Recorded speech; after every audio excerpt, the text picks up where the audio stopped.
you ever had a conversation that you hoped would go really well and then it didn't? I had one of those on my first day as a school counselor. I walked into the staff lounge and I overheard some teachers saying, "Yeah, we have a new school counselor, but nothing they say makes a difference." Yeah. And then they turned and looked at me. I don't know what you'd say, but I said, "Oh, hi, I am Cher Kretz, the new school counselor."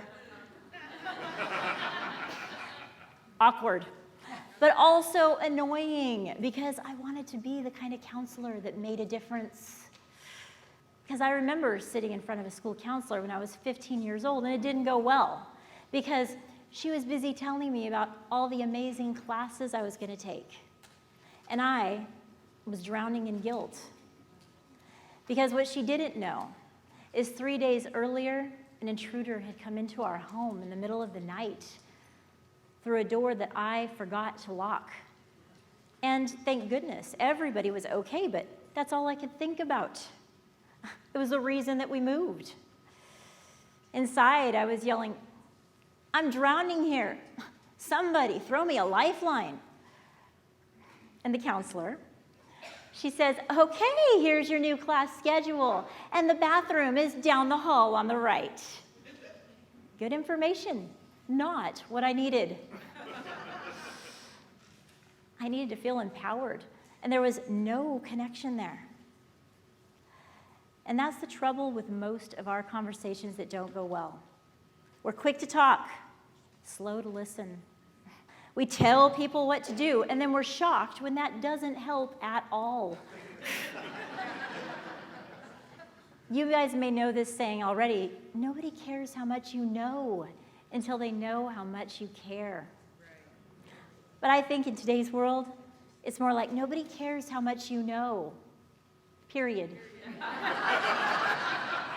And it's no surprise because communication is more challenging than ever. People are more willing to go to the internet than another person for advice.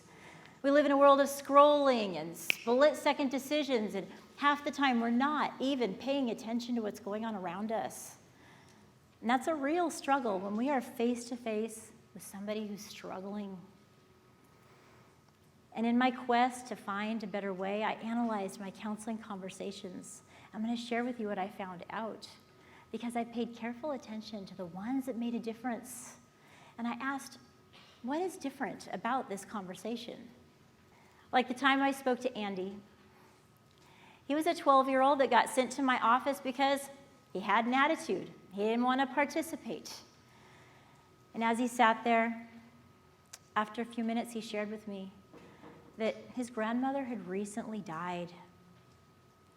And he said, "How can I go back to school as if everything's normal when it's not?" And in that moment, I knew what was expected of me. Tell him how to fix that attitude so he can get back to class. But he was struggling. He needed this conversation to go well. So I said, I noticed that you have been coming to school. You've been coming to school every single day. How have you been doing that? And he said, "Well, I just think about my grandma, and then I get up and I get moving." And I said, that's been working for you. And he nodded. And then he sat back and he thought about that. And he said, I've been trying really hard not to think about my grandma the whole time I'm at school, but I think I need to picture my grandma with me. And then maybe things will go a little better. Maybe I'll even learn something while I'm here. And even at that point in the conversation, I knew he was ready to go back to class and start again. So what was different about that conversation? Well, and also, something happened within him when he found that solution. He had a sense of hope. Now, hope, that's not something we can prescribe. Well, you need 3 tablespoons of hope 3 times a day. It doesn't work that way. As a matter of fact, if each and every one of you wrote out a definition of hope, I would get so many different answers. because it depends on how you were raised, how you live your life, what you believe. But all of us has felt hope. And did you know there are nearly 2,000 published studies on hope? And that research shows that as hope rises in a person's life, so does their ability to see a pathway towards a brighter future and then move in that direction. So what I learned is that giving hope matters more than giving advice, and that we find hope when we discover solutions to our problems. So I started using a counseling method that promotes hope and also helps people find solutions. And that is the solution-focused approach. My mentor, Dr. Linda Metcalf, the best-selling author of Counseling Towards Solutions, she says it best when she says, solution-focused counseling is a way of working with a client that focuses primarily on their strengths rather than the problem that brought them to counseling. It invites the client to look at a preferred future and then to work on a way to bring that about. It was a solution-focused approach that helped Andy find the hope that he desperately needed. And you know what? You can use solution-focused strategies to have better conversations, more hopeful conversations.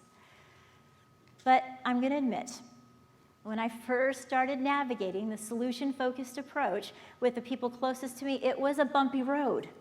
I'd go back to scrolling through my advice and telling them what to do and just being a know-it-all. Now, I know I'm supposed to think before I talk, but I was thinking, oh, I have very sound advice. I know exactly what they should do. I truly needed something else to think about before I talked to remind me that I need to focus on their strengths. This is their life. They need to be the one driving it. And I need to stay in the back seat and not be a backseat driver. Because to travel down the road of life with hope, we need three things in our conversations. We need the space to be able to gather our thoughts. We need to be able to make a plan that's personalized.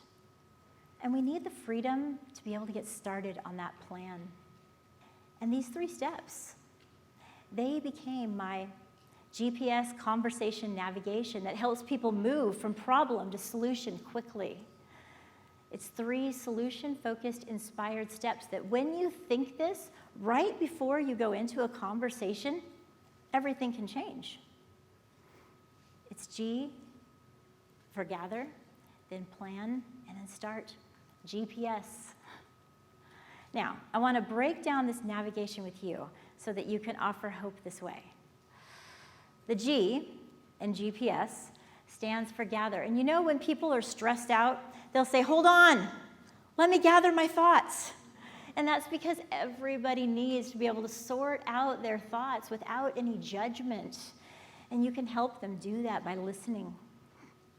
Quiet your internal voice that's telling you about the next thing you need to say while they're still talking. Be in the moment and listen differently. And that's really the key, is listening differently. Because while they're gathering their thoughts, you are gathering their strengths. Trust me, everybody knows quite enough about everything they do wrong. But when you level up your listening and you notice the things that go well, it makes a difference. Now, P. The P in GPS stands for plan. And this is when people get to make a plan for themselves that is unique for them. And you can help them do this by asking hopeful questions. Questions like, what do you hope will happen in this situation? Or maybe, if this problem wasn't bothering you anymore, what would you be doing instead? Or how about this one?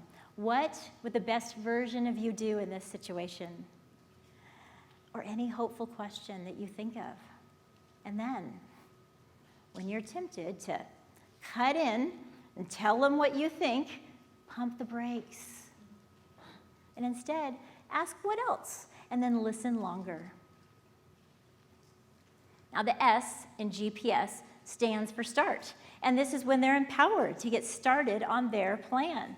And you can invite them to start and then start again, because this can seem so challenging to do. Kind of reminds me of when I decided to start working out. I was like, first step, go to that gym that I've been paying for. And so I decided I'll get in my car, and I started going. And I drove right past the gym and over to Starbucks. Now, eventually I did get into the gym, and I took my first kickboxing class, and I thought it was going great until I looked in the mirror. And what I saw was a baby giraffe fighting for its life. Afterwards, the instructor, she says, "You're better at working out than you think. Keep it up." But honestly, I borrowed her belief in me just to start again. And that instructor was my hero. Be the kind of person that when someone's standing, looking at the mirror, and they see all of their flaws, you're coming alongside them. And you're saying, "You got this. Start again. You're good." Help them gather their thoughts, make a plan, and then start. And maybe they'll care a little bit more about what we know when we do a better job of showing them that we care, by approaching the conversation differently and holding space for them to think for themselves and talk for themselves, because everybody wants to feel empowered. And just below the surface, people are drowning in their struggles. But you can give them a lifeline. You can throw them a lifeline and be the kind of hero that brings them hope. Having hopeful conversations accelerates our quality of life, because we experience life differently when we see our problem, but we know we can take steps to solve it. And that does not happen when people are scrolling on their phones. That can make fears even worse. And it doesn't happen when they're told what to do. They can watch a YouTube video if they want that. It happens when our agenda takes a back seat to connection.